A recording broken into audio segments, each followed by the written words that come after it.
is good to be back in the state of Ohio.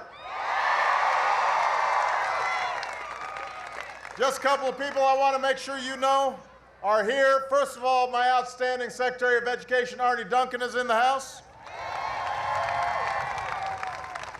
Superintendent of Columbus City Schools, Dr. Gene T. Harris, is here.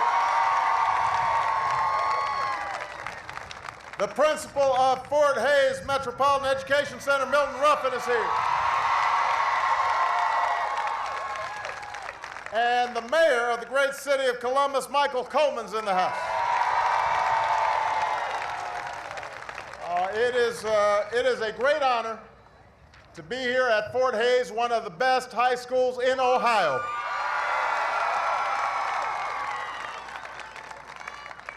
I want to thank Tom for that introduction. He just gave me a quick tour.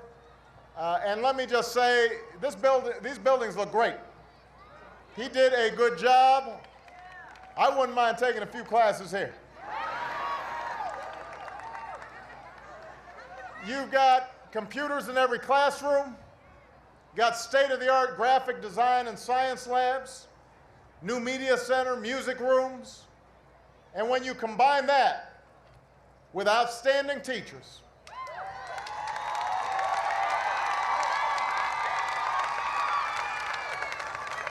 and a challenging curriculum, you've got the foundation for what you need to learn and graduate and compete in this 21st century economy.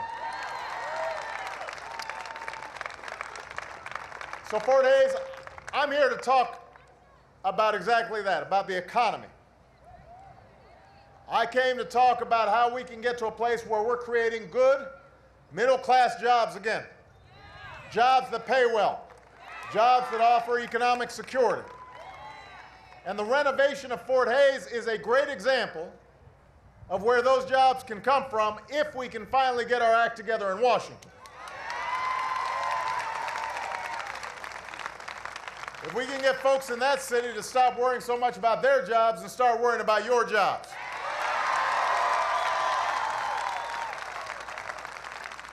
Now, yesterday I sent Congress the American Jobs Act. This is it right here. It's pretty thick. This is a plan that does two things.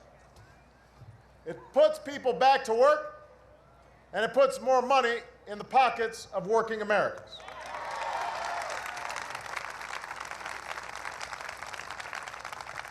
Everything in the American Jobs Act is the kind of proposal that in the past has been supported by both Republicans and Democrats.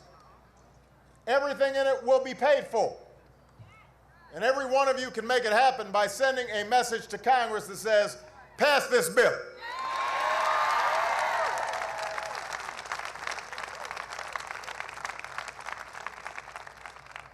Ohio, if you pass this bill, then right here in this state, tens of thousands of construction workers will have a job again. This is one of the most common sense ideas out there.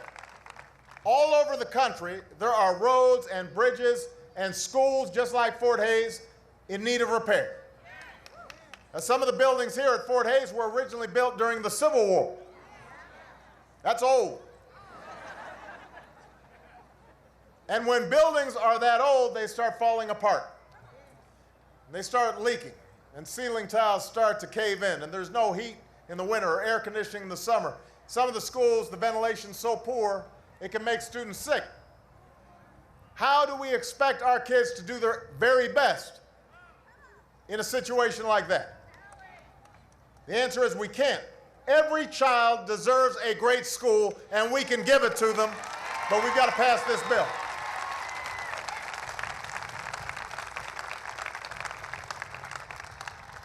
Your outstanding Senator Sherrod Brown has been fighting to make this happen. And those of you here at Fort Hays have been making it happen. See, a few years back, you decided to renovate this school. And you didn't just repair what was broken, you rebuilt this school for the 21st century with faster internet and cutting-edge technology. And that hasn't just created a better, safer learning environment for the students. It also created good jobs for construction workers. You just heard Tom say it's created over 250 jobs for masons and concrete workers and carpenters and plumbers and electricians, and many of those jobs are filled by the good people of Columbus, Ohio.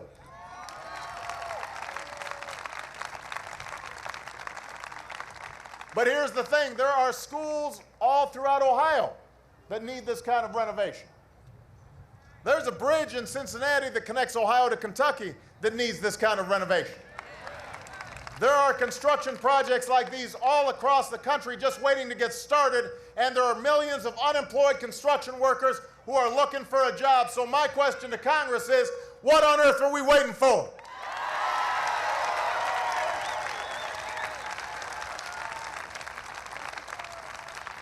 I don't know about you, but I don't want any student to study in broken down schools. I want our kids to study in great schools. I don't want the newest airports and the fastest railroads being built in China. I want them being built right here in the United States of America.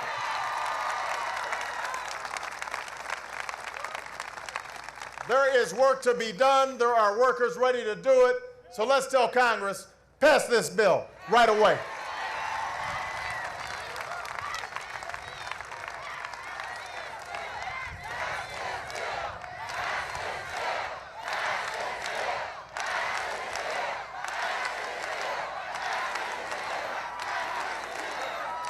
Pass this jobs bill, and there will be funding to save the jobs of up to 14,000 Ohio teachers and cops and firefighters.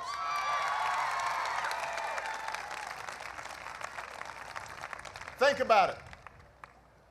There are places like South Korea that are adding teachers to prepare their kids for the global economy at the same time as we're laying off our teachers left and right. Now, we got school districts that have eliminated all extracurriculars, art, sports, you name it.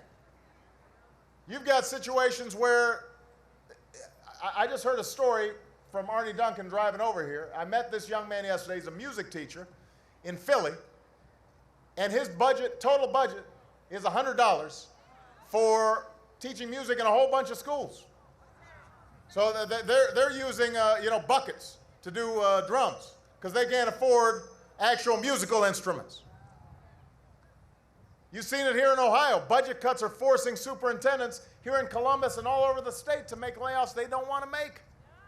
It is unfair to our kids, it undermines our future, and it has to stop. Tell Congress to pass the American Jobs Act so we can put our teachers back in the classroom where they belong.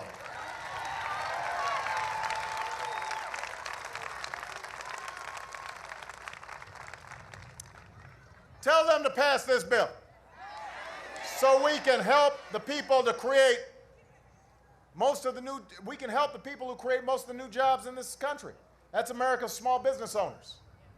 It's all well and good that big corporations have seen their profits roaring back. That's good. We want them to be able to hire people as well, but smaller companies haven't come back. So this bill cuts taxes for small businesses that hire new employees. It cuts taxes for small businesses that raise salaries for current employees. It cuts small business payroll taxes in half. So let's tell Congress, instead of just talking about helping America's jobs creators, let's actually do something to help America's job creators. Let's pass this bill right away.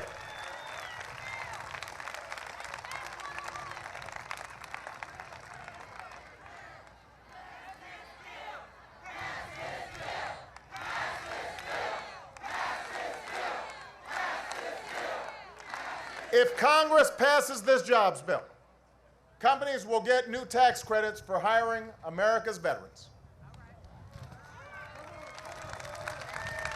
We ask these men and women to leave their careers, leave their families, risk their lives to make sure that we're protected. The last thing they should have to do is fight for a job when they come home. That's why Congress needs to pass this bill.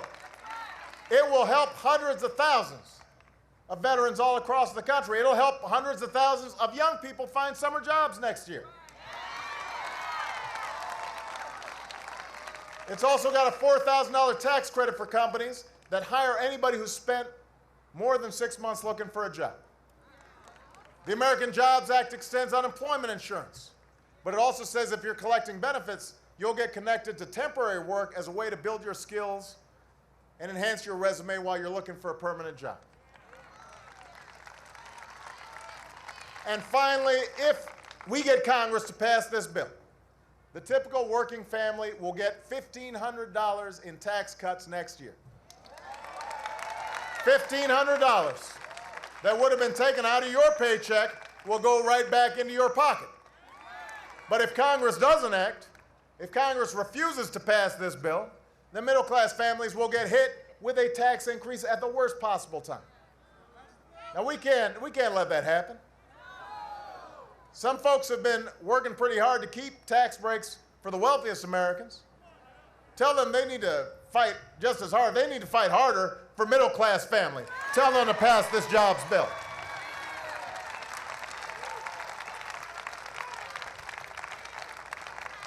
So the American Jobs Act will lead to new jobs for construction workers, jobs for teachers, jobs for veterans, jobs for young people, jobs for the unemployed. It will provide tax relief for every worker and small business in America, and it will not add to the deficit. It will be paid for. We will pay for this plan, we'll pay down our debt, and we'll do it by following the same principle that every family follows. We'll make sure the government lives within its means. We'll cut what we can't afford to pay for what we really need, including some cuts we wouldn't make if we hadn't racked up so much debt over the last decade. And here's the other thing, Columbus. We got to make sure that everybody pays their fair share, including the wealthiest Americans and biggest corporations.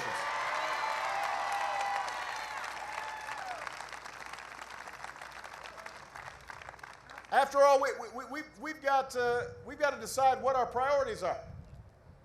Do you want to keep tax loopholes for oil companies? No. Or do you want to renovate more schools like Fort Hays so that construction workers have jobs again? Do you want to keep tax breaks for multimillionaires and billionaires? No. Or do you want to put teachers back to work and help small businesses and cut taxes for middle-class families? So, Columbus, we know what's right. We know what to do to create jobs now and in the future. We know that if we want businesses to start here and stay here and hire here, we've got to outbuild and out-educate and out-innovate every country on earth. We've got to start manufacturing. We've got to sell more goods around the world that are stamped with three proud words, made in America.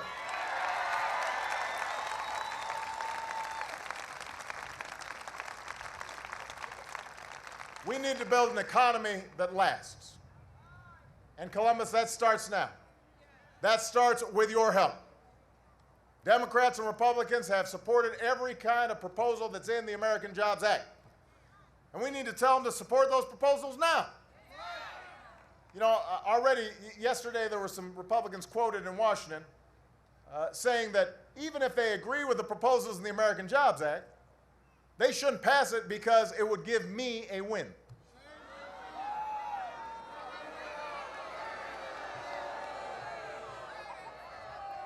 You know, that's the kind of games playing we've gotten used to Washington. Think about that. They've supported this stuff in the past, but they're thinking maybe they don't do it this time because Obama's promoting it.